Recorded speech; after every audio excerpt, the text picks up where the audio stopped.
Praise the lord. దేవునికి మహిమ కలుగును గాక. యేసుక్రీస్తు నామములో ఈ ఉదయకాలం అందరికీ శుభాభివందనాలు తెలియజేస్తున్నాను.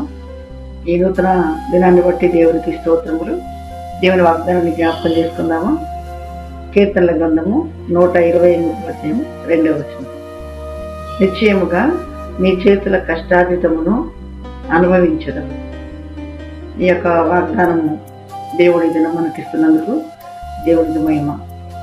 నిశ్చయముగా నీ చేతుల కష్టార్జితమును అనుభవించదు.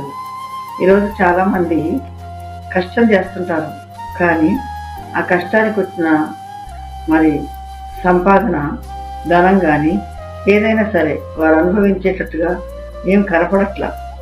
చేసిందంతా కూడా చిల్లి సంచిలో వేసినట్టుగా మొత్తం అయిపోతూ ఉంటుంది. ఆ యొక్క చేసిన కష్టము బిడ్డలు కానీ భార్య కానీ అనుభవించడానికి ఉండదు. అది ఎట్టించి వస్తుందో ఎట్టించి పోతుందో కూడా ఎవరికీ తెలియని పరిస్థితి. అలాంటి కుటుంబాలు ఎన్నో ఉన్నాయి ఈ రోజుల్లో.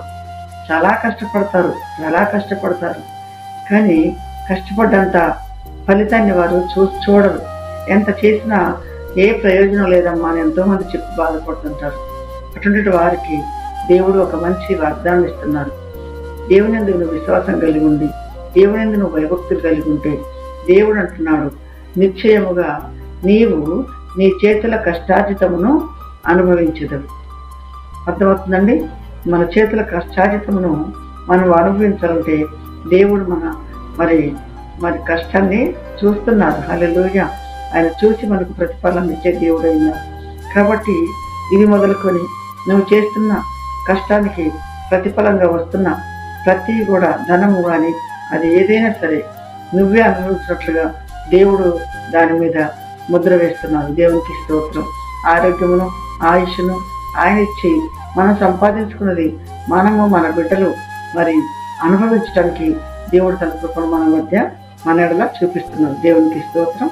కాబట్టి దేవుని యొక్క కృపలో మనం సాగిపోదాం.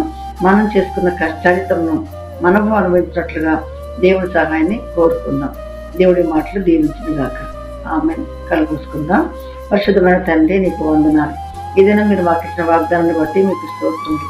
నిజమే తండ్రి, మా జీవితంలో మేము ఎంతో కష్టపడుతున్నాం, ఎంతో శ్రమ అనుభవిస్తున్నాం.